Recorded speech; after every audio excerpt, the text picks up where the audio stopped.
नमस्कार, स्वागत है आपका न्यूज 24 में। मैं हूं रोमाना खान। एक नदी जिसका पुराणों में जिक्र है, एक नदी जिसे लेकर दावा है कि जिसकी धाराएं महाभारत काल में कमजोर होने लगी थी, वो नदी अचानक कहां चली गई? पहाड़ों से निकलने वाली वो नदी जमीन से आखिर कहां लुप्त हो गई, या फिर वो अब भी पाताल में बह रही है आज तक? जी हां, ये तलाश है सरस्वती नदी की, जिसके अब खोजने में जुट गई है मोदी की सरकार भी।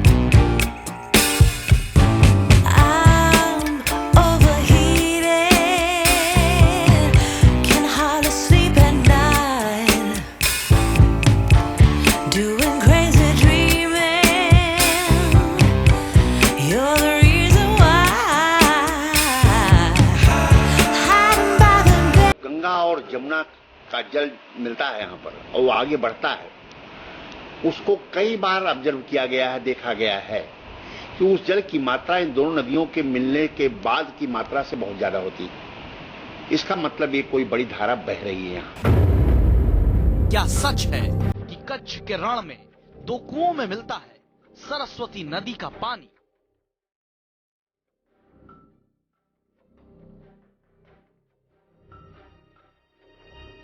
कच्छ में दो कुएं हैं, वो दोनों कुओं में अलग अलग लेवल का पानी रहता है। एक में 3 फुट नीचे रहता है, एक में 9 फीट नीचे रहता है, और ये through out the year portable water रहता है।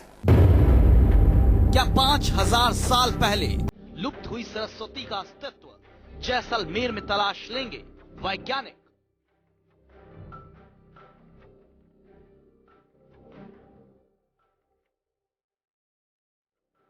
हमारे शास्त्र की तो एक भी वाणी असत्य है ही नहीं, इसलिए तो नदी थी ही। अब कैसे विलुप्त हुई, कहां से विलुप्त हुई, यह शोध का विषय है, जो आध्यात्मिक और वैज्ञानिक दोनों शोध का विषय है। क्या वेदों में बहने वाली सरस्वती की धारा हरियाणा में वैज्ञानिकों को मिल गई है?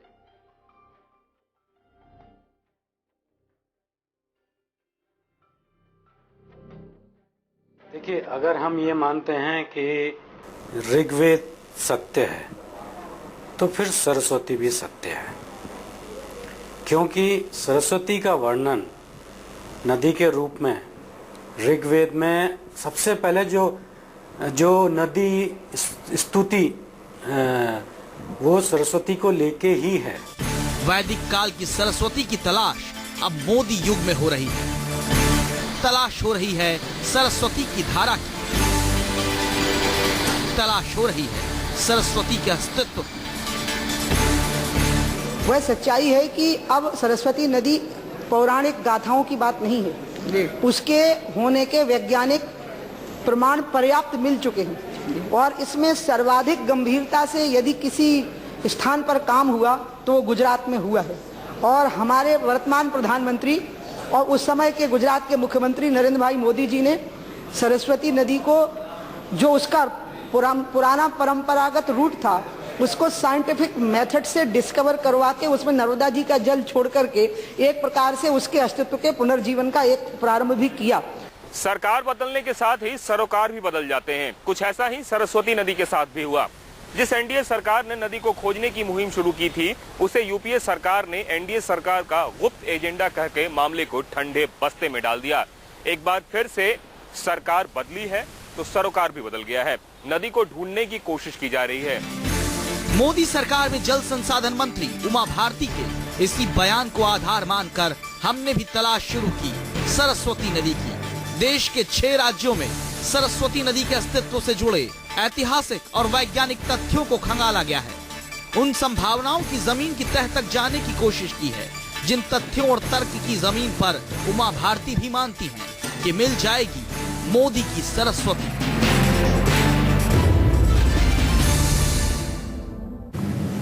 जी हाँ, सरस्वती नदी की तलाश में जुटी हुई है प्रधानमंत्री नरेंद्र मोदी की सरकार। उम्मीद जताई गई है कि वैदिक काल की सरस्वती नदी, जो शायद कहीं पाताल में बह रही है, वो जल्दी ही संरक्षित होकर वापस अपने अस्तित्व में लौटेगी।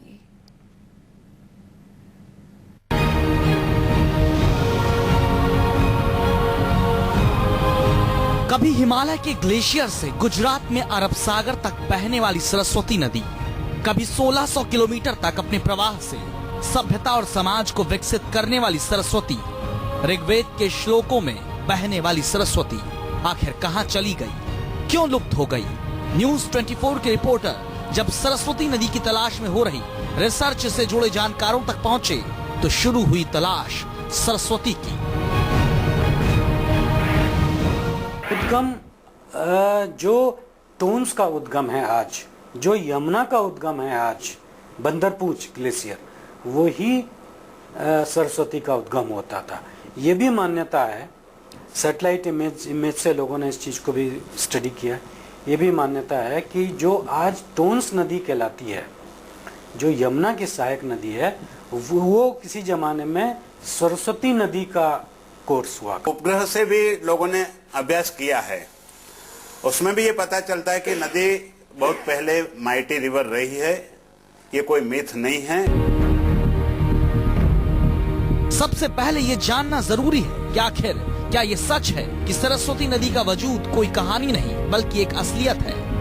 क्या ये सच है कि सरस्वती नदी सिर्फ वेदों की बात नहीं है? जब गंगा और जमुना का जल मिलता है यहाँ पर और वो आगे बढ़ता है, उसको कई बार ऑब्जर्व किया गया है, देखा गया है कि उस जल की मात्रा इन दोनों नदियों के मिलने के बाद की मात्रा से बहुत ज्यादा होती है। इसका मतलब ये कोई बड़ी धारा बह रही है यहाँ। ये बात अब पुख्ता हो रही थी कि सरस्वती नदी के वजूद को सिर्फ वेदों की बात मानकर सवालिया घेरे में खड़ा नहीं किया जा सकता। सरस्वती नदी पर लंबे समय से रिसर्च कर रहे डॉक्टर प्रफुल्ल ठक्कर हमें दिखाते हैं वो इमेज भी जिसमें दावा किया गया है कि हिमालय के ग्लेशियर से कैसे सरस्वती नदी निकली थी। अब हमारे मन में सवाल था उन जगहों पर तलाश करने का जहां दावा किया जाता है कि अब तक सरस्वती के अस्तित्व के निशान मिलते हैं, जिसमें पहला नाम आता है इलाहाबाद के संगम का, जहां कहा जाता है कि गंगा और यमुना और सरस्वती का संगम हुआ। कहा जाता है कि सरस्वती नदी की धारा आज भी अस्तित्व में है। जानकार इस बात को मानते हैं कि संगम में जहां गंगा और यमुना की धाराएं मिलती हैं, वहीं सरस्वती नदी भी बहती है, यानी संगम में नीचे सरस्वती की धारा है। जानकार इस बात को भी मानते हैं कि संगम के किनारे बने ऐतिहासिक किले में जो कुआं है, उसमें भी सरस्वती का ही रूप है, यानी उस कुएं में भी सरस्वती की ही धारा है। अब सरकार उस कुएं के पानी को निकालकर रिसर्च करवा रही है। सच का सभी को इंतजार है सरस्वती के मिलने का, लिहाजा तलाश जारी है। संगम में सरस्वती के निशान को लेकर जो सवाल न्यूज 24 के मन में उठा, उसके बारे में हमें जवाब मिला इलाहाबाद में प्रोफेसर DN शुक्ला से। जानकारी चौंकाने वाली मिली। आम रूप से कुओं की स्थिति ये होती है कि जल वहीं पर स्थिर रहता है, उसमें और कोई मूवमेंट नहीं होता जब तक कि ऊपर से कुछ न गिरा दो, कोई और चीज न हो या मेढक वगैरह न कुछ करे। लेकिन इन दोनों कुओं में देखा गया है कि जल प्रवाहित है, धारा के रूप में बह रहा है। इसका मतलब कोई बड़ी धारा है जो बह रही है, और वो दूसरी धारा नहीं, वो सरस्वती है। संगम किनारे यही वो अकबर का किला है जिसे 1583 ईस्वी में बनाया गया था। कहा जाता है कि इसी किले में वो कुआं है जहां सरस्वती नदी के निशान अब भी मौजूद हैं। संगम किनारे सरस्वती नदी के अस्तित्व को लेकर जो बातें सामने आई हैं, वो सरकार की खोज के लिए काफी काम में आ सकती है। क्या मोदी को मिल जाएंगी सरस्वती? इसके अगले हिस्से में हम आपको ले चलेंगे हरियाणा, देखेंगे क्या निशान मिले हैं वहां सरस्वती नदी के। इलाहाबाद से पंकज चौधरी और अहमदाबाद से भूपेंद्र ठाकुर के साथ कुमार कुंदन, दिल्ली, न्यूज 24।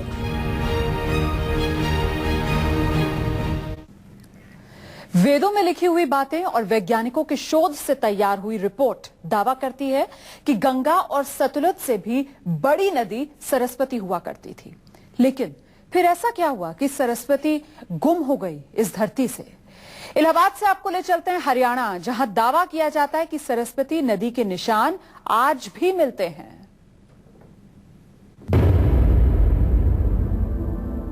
महाभारत के मुताबिक सरस्वती हरियाणा के यमुनानगर से ऊपर और शिवालिक पहाड़ियों से नीचे और बद्री नाम की जगह से निकली है।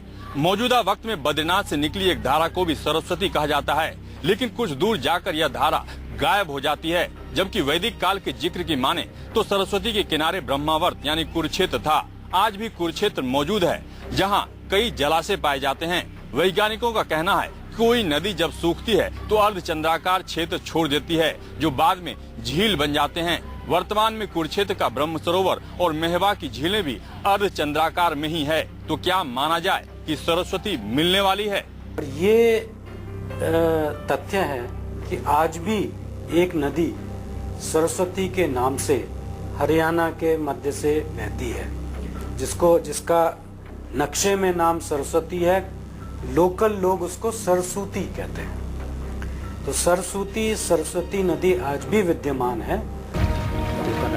सरस्वती नदी की खोज में कई जगहों पर कुओं की खुदाई कराई गई है और इस खोज के लिए जगह जगह खोदे जा रहे कुओं में से अगर किसी कुएं का पानी 25% गुड़ भी सरस्वती से मेल खा गया तो ये मानकर सरकार काम आगे बढ़ाने की तैयारी कर रही है कि विलुप्त हुई सरस्वती नदी का यही रास्ता रहा होगा।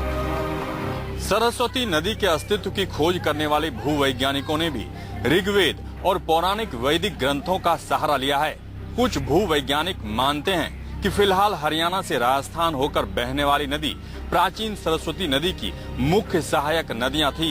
ये नदियां ईसा से 2000 साल पहले तक पूरे प्रवाह से यहाँ से बहती थी।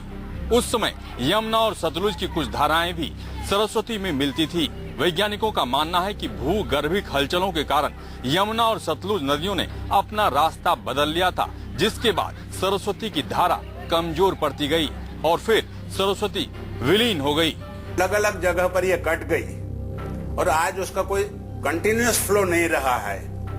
तो उत्तरांचल के सरस्वती अलग रही, हरियाणा के सरस्वती अलग रही, राजस्थान की सरस्वती अलग रही, गुजरात की सरस्वती अलग रही। सवाल ये भी उठता है कि आखिर वो दौर कब आया जब सरस्वती नदी की धारा धीरे धीरे कमजोर होने लगी। वो वक्त कौन सा था जब सरस्वती का अस्तित्व धरती से गायब हो गया? जानकार बताते हैं कि महाभारत काल के दौरान ही सरस्वती की धाराओं में पानी कम होने लगा था। ये तथ्य महाभारत में भी इंगित है। महाभारत तक सरस्वती की स्थिति ऐसी हो गई थी कि वो फिर सीजनल नदी बन गई थी, क्योंकि महाभारत में एक विवरण आता है कि बलराम जब समुद्र से सरस्वती के साथ साथ ऊपर कुरुक्षेत्र की तरफ चले तो उन्होंने कई जगह सरस्वती को मात्र पूल्स में पाया। अब तक आपने देखा कि क्या है कहानी सरस्वती के धरती पर आने की। वो कौन सा वक्त था जब सरस्वती इस धरती से लुप्त होनी शुरू हुई? कैसे इलाहाबाद और हरियाणा में अब भी सरस्वती नदी के निशान मिलते हैं। बस कुछ ही देर में आपको ले चलेंगे गुजरात और राजस्थान में, जहां मोदी सरकार को सरस्वती की तलाश में बड़ी कामयाबी मिल सकती है। भूपेंद्र ठाकुर और रमन कुमार के साथ कुमार कुंदन, दिल्ली न्यूज़ 24।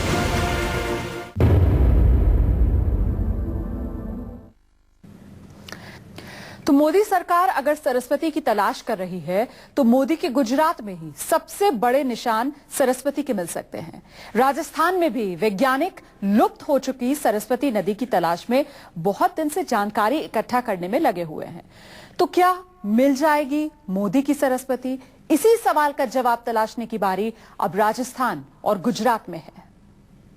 हिमालय के नाइटवर ग्लेशियर से निकलकर सरस्वती नदी हिमाचल, उत्तराखंड आदि बद्री से मैदानी इलाकों में प्रवेश करती थी और फिर हरियाणा, राजस्थान और गुजरात होती हुई सीधे समंदर में मिल जाती थी। उस वक्त राजस्थान आज की तरह सूखा प्रदेश नहीं था। राजस्थान भी भारत के दूसरे प्रदेशों की तरह हरियाली से युक्त था। यहाँ पर पानी की भी कोई कमी नहीं थी।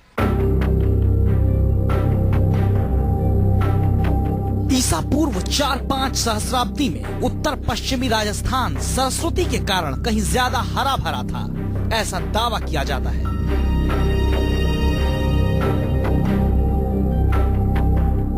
मई 1998 को परमाणु परीक्षण के बाद भाभा परमाणु अनुसंधान केंद्र ने विस्फोटों का प्रभाव जांचने के लिए कई परीक्षण किए। उसी परीक्षण में ये सामने आया था कि इस इलाके में मिला पानी 8,000 से 14,000 साल पुराना और पीने लायक हो सकता है। ये जानकारी लुप्त सरस्वती के बारे में हो रही तलाश को काफी बल देती है। राजस्थान के जैसलमेर के एक गांव में कुछ साल पहले लोगों ने ट्यूबवेल खुदवाए और उन ट्यूबवेल में 1000 फीट तक पाइप डाल दिए। तभी वहां पर एक चमत्कार हुआ। उन ट्यूबवेल में बिना मोटर जोड़े, बिजली से जोड़े अचानक पानी की धाराएं फूट पड़ी। पानी बेहद साफ और मीठा था। घटना की जानकारी मिलते ही भाभा एटॉमिक रिसर्च सेंटर और इसरो के वैज्ञानिक राजस्थान के इस गांव में पहुंच गए। वैज्ञानिकों ने इस पानी की कार्बन डेटिंग जांच भी की और उन्होंने दावा किया कि ये पानी वैदिक काल की ही किसी नदी का हो सकता है। वैज्ञानिकों ने यह भी संभावना जताई कि ये पानी सरस्वती नदी का भी हो सकता है। इस बारे में राजस्थान भूजल विभाग के वैज्ञानिक बताते हैं कि ये सरस्वती का पानी है या नहीं, ये तो जांच के बाद कहा जा सकता है। लेकिन नलकूपों से निकले पानी को भाभा एटॉमिक रिसर्च सेंटर ने 3000 से 4000 साल पुराना माना था। यानी आने वाले दिनों में कुछ और रोमांचक जानकारियां मिल सकती हैं। जानकार दावा करते हैं कि गुजरात में भी सरस्वती नदी का अस्तित्व है। कच्छ के रण में 2 कुओं को लेकर इतिहासकार लगातार रिसर्च कर रहे हैं, क्योंकि इन कुओं से मिलने वाला पानी मीठा है, जबकि कच्छ में सूखे के हालात में भी ये कुएं पानी से लबालब भरे रहते हैं। तो सवाल उठता है कि क्या गुजरात में भी सरस्वती नदी के अंश मिल गए हैं? कच्छ में 2 कुएं हैं। वो दोनों कुओं में अलग अलग लेवल का पानी रहता है। एक में 3 फुट नीचे रहता है, एक में 9 फीट नीचे रहता है। और ये through out the year portable water रहता है। वहां से रण, great Rann of Kutch 500 metre से भी कम दूरी में है। तो यहाँ ऐसे मीठा पानी मिलना 3 फीट और 9 फीट, और इवन ड्यूरिंग ड्रॉट ईयर, कैसा भी दुष्काल हो, वहां ये पानी मिलता है। लेकिन अभी तो सिर्फ सरस्वती नदी को लेकर कहानियां हैं, वेदों पुराणों में जिक्र है, कुछ वैज्ञानिक तर्क और प्रमाण भी हैं। इंतजार है, क्या मोदी सरकार कामयाब हो पाएगी सदी की सबसे बड़ी तलाश में? वैज्ञानिकों को उस आधार का इंतजार है जिस पे वो ये कह सके कि हाँ, यही वो नदी सरस्वती है। लेकिन अगर पौराणिक कथाओं और वैज्ञानिक मान्यताओं दोनों को मिला दिया जाए तो इसमें कोई संदेह नहीं कि भारत में एक जमाने में बहुत बड़ी नदी बहा करती थी। भले ही वो सरस्वती थी या फिर कुछ और, ये तो जांच के बाद ही पता चल पाएगा। कुमार कुंदन, दिल्ली, 24।